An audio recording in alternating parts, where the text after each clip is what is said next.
Timu zombi Rugarama FC na NTODA FC zizira omuzano ogu ziri kuronda obusinguzi okutangaza emigisha yazo eyo kwebembera empakezi ahararuge timu eziraza omu ruzano rw'aha muheru orw'okutoorana mezira yetaba omuza FIFA Big League.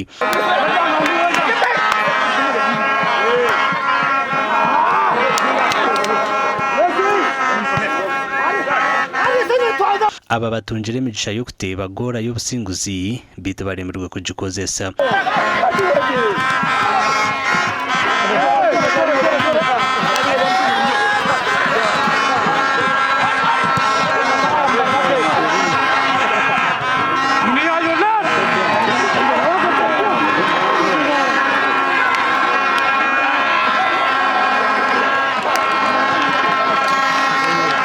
NTODA FC hategumire aha mutwe gw'ekimenza kya ligi ya burenje rw'izuba aha bwa groupe ya kikazi na n'obubonero 80 rero Rugarama FC yaguma mu cya kabiri na n'obubonero 38. The result is expecting batwatune kufuna win stopping a group kumupira niko buri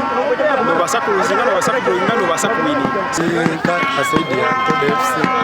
konka kututegade turebe imigisha yo kuziza mu playoffs yarebe kibitwa NTODA tuzakora n'amandi basaza empire omuzane ndije zanurwe timu ya Rubare United FC esinjire ya FC Lions na gole mu hari 0 omuzano guzanirwa cha Rubare abandi Gorilla Highlands FC egutwire Nyasa FC na goli 3 hari emwe dera Kataka FC yaterwa Rwampara Bulls na gole mu hari 0 ya twasinga 1-0 kandi pira kwagendaje kandi twabasa kuba losing 1-0 but it was a good game abana bagezeho kuzanaje konka chances zabura tutekateka ngo player asigara eviri ikine next games ambaza tugezeho kugeruka mu batereza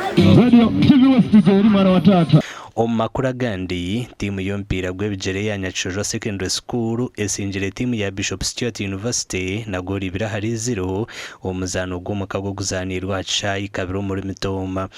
nakiri ali mpira abaje kuzana kufuna oyo kapiteni mwana wa tata nafuna mpira na Jacob babiri mkono gumoyo oyo sawa na nataka mpira kipa omuzano ogwo gwibire gutebekanisibwa beje ba Bishop Stuart University enzarwa za mitoma irano gwizano kugaruko mbanya kisozwa abajangwe rizo akatubatera bugora izuko atwakure byafayo yakisozore unbeaten ashomero go muzano go gutantuzana n'aba kampasa kubanga gwabonera munonga na ateba goro yo kubanza twasamba byo mpira gwa gutari mu nyombo ahora ndice munonga kubaga ati batretara batabinja takumanya kandi gwashemera ngo cyanyize n'abajyango bamba red card konka zana nababeji kugira ngo kuturiyo mitijyani ukaricuramo umwana yatari cyo mu class usanga na hero umupira arukurunje aha bwa TV West ndi Elias Retugusa na Ben Muhozi.